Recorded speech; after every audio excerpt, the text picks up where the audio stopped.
আপনারা দেখতে পাচ্ছেন আমি আমার বাসার ছাদে এসেছি। এটা আমার ছোট ভাই, আমার ছোট ভাইয়ের নাম ওসমান গনি। আমার ছোট ভাইয়ের জন্য সবাই দোয়া করবেন।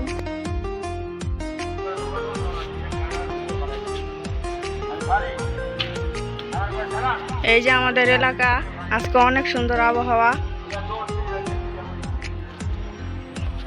ওসমান, এই যে ভাইয়া। আসসালামু আলাইকুম গাইস। আমি একটি নতুন ইউটিউব চ্যানেল খুলেছি। আমার ইউটিউব চ্যানেলের নাম শাকিল 709। প্লিজ আপনারা সাবস্ক্রাইব করে দেবেন এবং আমার ভিডিওগুলো শেয়ার করে দিন। আমার ইউটিউব চ্যানেল আপনারা দেখতে পাচ্ছেন, আমার ইউটিউব চ্যানেল নতুন।